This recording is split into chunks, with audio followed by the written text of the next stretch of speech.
من الشیطان الرجیم بسم اللہ الرحمن الرحیم۔ السلام علیکم، میں ڈاکٹر عرفان علی اپنے YouTube channel gardening and farming techniques پہ ڈاکٹر عرفان علی کے ساتھ ایک دفعہ پھر ایک نئے ایشو کے ساتھ حاضر ہوں آپ کی خدمت میں۔ تو سامعین، اس دفعہ جو ہمارا ٹاپک ہے وہ بڑا کریٹیکل ہے، گریپس سے ریلیٹڈ ہے۔ آپ جانتے ہیں کہ گریپس جو ہے وہ بہت تیزی سے پھیل رہا ہے، اسپیشلی پنجاب اور کے پی کے میں، ہمارے ناردرن پنجاب یعنی پوٹھوہار میں، اور ساؤدرن پنجاب میں، بہاولپور ریجن میں، اس طرح سے سینٹرل میں بھی کافی تیزی سے یہ جو ہے وہ پھیل رہا ہے۔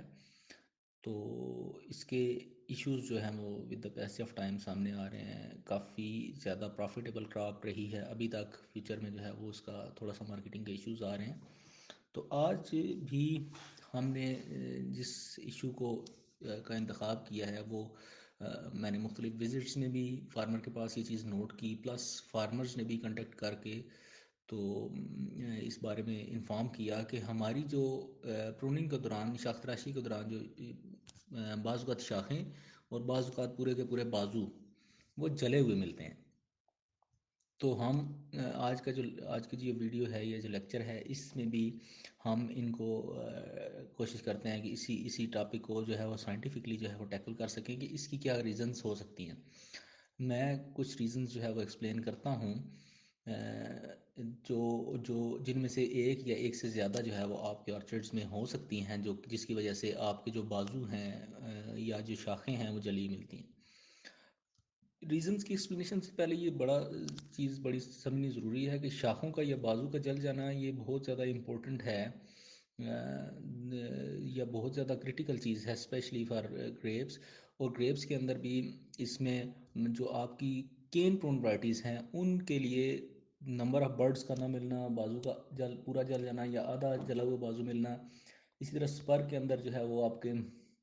بازو کا مر جانا، یہ بہت بڑا ایشو ہے فروٹ کی کوالٹی اور اس کی ییلڈ کے لیے۔ کیونکہ آپ یہ سمجھتے ہیں، ہم کافی ساری ویڈیوز میں یہ ڈسکس کر چکے ہیں کہ کین پرون ورائٹیز میں آپ کو اگر ڈیزائرڈ نمبر آف برڈز نہیں ملتے تو اس سے کیا ہوگا کہ آپ کی جو فروٹنگ ہوگی وہ بہت زیادہ افیکٹ ہوگی۔ تو اس لیے یہ نہ صرف یہ کہ سپر میں بہت ضروری ہے کہ آپ کا بازو جو ہے وہ بازو اور پلس آپ کے جو برانچز ہیں وہ ہیلدی ہوں، سپر جو ہے وہ ہیلدی ہوں، بلکہ یہ جو ہے آپ کے کین پرون ورائٹیز میں بھی بہت زیادہ ضروری ہے کہ اس سے زیادہ ضروری ہے کہ یہ آپ کا بازو، اگر بازو والی کین پرون کر رہے ہیں تو تب بھی، اور اگر آپ برانچز والی یا کین والی کین پروننگ کر رہے ہیں کین بیسڈ، تو تب بھی جو ہے اس کی کینز کا نمبر آف برڈز کا جو ہے وہ ہیلدی ہونا بہت زیادہ ضروری ہے۔ سیکنڈلی، اس کی امپورٹنس ہم اس طرح سے دیکھتے ہیں کہ اگر آپ ایک نرسری مین ہیں اور آپ کا بزنس نرسری کا ہے، آپ نے مدر پلانٹس لگائے ہوئے ہیں یا آپ نے آرچرڈ لگایا ہوا ہے جہاں سے آپ اس کی کٹنگز لیتے ہیں، تو اس صورت میں بھی آپ کو جو کٹنگ کے لیے مٹیریل ہوگا وہ بہت تھوڑا ملے گا جو کہ یوز ہو سکتا ہے۔ تو نرسری مین کو بھی اس میں جو ہے کافی سارے ایشوز آ سکتے ہیں، وہ نمبر آف پلانٹس جو ہیں ہم کم بنیں گے اور کافی سارا لاس جو ہے آ سکتا ہے۔ تو اس لحاظ سے یہ بہت امپورٹنٹ کریٹیکل ٹاپک ہے۔ تو اب ہم اس کا ڈسکس کرتے ہیں کہ کیا کیا ریزنز ہو سکتی ہیں ان شاخوں کے مرے ہونے کی۔ جو آپ کے باغ میں ایک ریزن بھی ہو سکتی ہے، ملٹیپل ریزنز بھی ہو سکتی ہیں۔ آن دا بیسس آف آبزرویشن آپ یہ چیک کر سکتے ہیں کہ آپ کے باغ میں کیا ایشو ہے۔ تو سب سے پہلے اور سب سے امپورٹنٹ ریزن جو دیکھی گئی ہے وہ یہی ہے کہ عموماً جو باغبان یا کسان دوست ہیں وہ جو شاخ تراشی ہے، پروننگ ہے، وہ غلط طریقے سے کرتے ہیں، وہ ٹھیک نہیں کرتے۔ اسپیشلی اگر ہم بات کریں،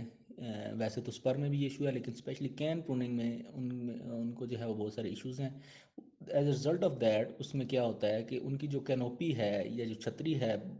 پلانٹ کی، وہ بہت زیادہ ڈینس ہو جاتی ہے، بہت زیادہ گنجان ہو جاتی ہے، اور نچلے بازو اور نچلی شاخوں کو روشنی پراپر نہیں مل پاتی، جس کی وجہ سے وہ جو ہے وہ پراپر میچیور نہیں ہو پاتی اور وہ مر جاتی ہے۔ سیکنڈ ریزن جو ہو سکتی ہے وہ اس میں جو اس سے ملتی جلتی ہے، وہ یہ ہے کہ آپ اس کو ضرورت سے زیادہ نائٹروجن پلانٹ کو دے رہے ہیں۔ اس سے کیا ہوتا ہے، اس کے دو ایفیکٹ ہوتے ہیں۔ فرسٹ آف آل یہ کہ اس کی گروتھ بہت زیادہ ہوگی، جس کی وجہ سے وہ ایشو آئے گا کہ اس کی کینوپی بہت زیادہ ڈینس ہو جائے گی، اور اس ڈینسٹی کی وجہ سے نچلی شاخوں اور بازو کو روشنی نہیں ملے گی اور وہ شاخیں مر جائیں گی۔ سیکنڈلی یہ ہوتا ہے کہ وہ شاخوں کی گروتھ جو ہے وہ اسپیشلی آٹم میں کنٹینیو رہتی ہے اور وہ لگنیفائڈ یا پکی نہیں ہو پاتی، جس کی وجہ سے نہ صرف یہ کہ وہ شاخیں کورے کا برداشت نہیں کر پاتی، بلکہ یہ شاخیں نرسری کے لیے بھی بہت زیادہ اچھی نہیں ہوتی۔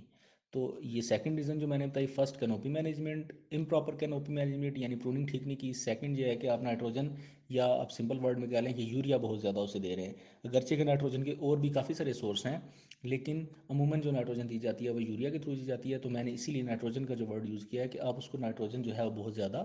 اس کو پرووائڈ کر رہے ہیں۔ تھرڈلی جو آبزرویشن میں بات یہ آئی ہے کہ برسات کے دنوں میں آپ کے باغ میں پانی کا کھڑا ہونا جو ہے، یہ تھرڈ ریزنس ہو سکتی ہے۔ میں نے کافی سارے آرچرڈز میں دیکھا ہے کہ ان کا ڈرینیج سسٹم جو ہے وہ پراپر نہیں ہے، جس کی وجہ سے ان کے باغ میں برسات میں پانی کھڑا ہو جاتا ہے، اور اس پانی کا کھڑا ہونا بہت زیادہ ڈینجرس ہوتا ہے، کیونکہ انگور جو ہے وہ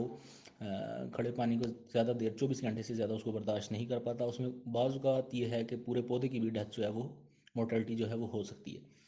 تو اس صورت میں پودا جو ہے وہ اگر بچ جائے تو وہ عموماً وقت سے پہلے پتے بھی گرا دیتا ہے، اور عموماً اس کی شاخیں بھی کافی ساری مر جاتی ہیں۔ تو یہ تھرڈ ریزن ہو سکتی ہے۔ چوتھی جو ریزن ہے وہ یہ ہے کہ برداشت کے بعد یعنی ہارویسٹنگ کے بعد فارمرز جو ہے وہ یہ سمجھتے ہیں کہ اب ہمارا باغ جو ہے وہ اس میں کوئی اسپیشل کیئر کی ضرورت نہیں ہے، تو اس کی طرف وہ توجہ نہیں دیتے اور بالکل اس کو نگلیکٹ چھوڑ دیتے ہیں، جبکہ ایسا نہیں ہے۔ کہ میں آپ کو تھوڑی سی سائنٹیفکلی یہ چیز بتاتا چلوں کہ سائنس میں یہ یا سائنٹیفکلی یہ چیز پروو ہوئی ہے، کچھ سائنٹسٹ کا یہ خیال ہے کہ نیکسٹ جو آپ کے فروٹنگ یعنی جو آپ کی فروٹ برڈز یا آپ کے انفلوریسنس یا فلاور جو یا فروٹنگ جو ہونی ہے، یعنی جو مارچ اپریل میں جو جا کے ہونی ہے، اس کا ڈیسیژن پلانٹ کے اندر جو ہے وہ اسی ہارویسٹنگ کے بعد ہو جاتا ہے، یعنی جب پہلی ہارویسٹنگ جس وقت آپ برداشت کرتے ہیں تو پلانٹ کس حد تک ہیل دینی ہے، یہ اسی وقت پلانٹ کے اندر یہ ڈیسائیڈ ہو جاتا ہے۔ اس لیے یہ بڑا کرٹیکل فیز ہے آپ کی نیکسٹ کراپ لینے کے لیے، کہ آپ نیکسٹ کراپ لیں، اچھی ہیلدی کراپ لیں، اور اس کے لیے آپ یہ جو ڈیوریشن ہے آفٹر ہارویسٹنگ ٹل اسپراؤٹنگ، یعنی برداشت سے لے کے اس کی پھوڑ تک، اس کو نگلیکٹ نہیں کرنا کسی طرح بھی، اس سے لاپرواہی نہیں برتنی۔ اس کے بعد جو نیکسٹ ہے وہ ہمارے پاس یہ ہے، آئی تھنک سو کہ ففتھ جو ریزن ہے وہ یہ ہے کہ کافی سارے فارمرز جو ہے وہ ڈیزیزز کنٹرول تو کرنے کے لیے اسپرے کرتے ہیں، اور اس اسپرے میں کو جو ہے اسکیجول کے اکارڈنگلی کرنے کی کوشش کرتے ہیں، لیکن وہ اسی وقت تک کرتے ہیں جب تک فروٹ ہارویسٹ نہیں ہو جاتا۔ تو فروٹ کی ہارویسٹنگ کے بعد بھی بیماریوں کا کنٹرول بہت زیادہ ضروری ہے، اسپیشلی جو ہماری یہاں پہ بیماریاں آتی ہیں، پاؤڈری ملڈیو، ڈاؤنی ملڈیو، اینتھریکنوز اور بلیک راٹ، یہ نہ صرف یہ کہ پتوں اور فروٹ کو پر اثر انداز ہوتی ہیں، بلکہ یہ شاخوں کو بھی جو ہے وہ متاثر کرتی ہیں، اور اس سے شاخیں جو ہیں وہ ان کی مرنے کا چانسز ہوتے ہیں۔ اس لیے اپنا جو اسپرے کا شیڈیول ہے اس کو آپ برداشت کے بعد بھی اسی طرح سے جاری رکھیں جس طرح سے آپ نے پہلے جاری رکھا ہوا ہے، یعنی بیماریوں کا کنٹرول چاہے وہ اسپرے سے ہو چاہے کسی اور میتھڈ سے ہو، لیکن اس کو اسی طرح سے کنٹینیو کریں جس طرح آپ نے پہلے، تاکہ اگلے سال آپ کے پاس پلانٹ جو ہیں وہ ہیلدی آ سکیں۔ سکس پہ ایک چیز یہ بھی نوٹ کی ہے، نمبر سکس جو ریزن ہو سکتی ہے دیٹ از کہ اس میں کافی سارے فارمرز برداشت کے بعد پودوں کو پانی لگانا بھی کوئی اتنا زیادہ ضروری نہیں سمجھتے۔ تو یہ یاد رکھیں کہ برداشت کے بعد پودا جو ہے وہ ایک لیونگ کموڈیٹی ہے، لیونگ چیز ہے، تو اس کو برداشت کے بعد بھی پانی کی اتنی ضرورت ہوتی ہے جتنی برداشت سے پہلے۔ تو اس میں برداشت کے بعد چونکہ یہاں پہ ہمارا مانسون سٹارٹ ہو جاتا ہے، تو 1-2 ماہ تک تو چلو بارشوں سے یا نمی سے وہ جو ہے وہ پودا جو ہے وہ اپنا سسٹم جو ہے اس کو مینٹین رکھتا ہے، لیکن آفٹر دیٹ جو اسپیشلی سامن کے بعد کا جو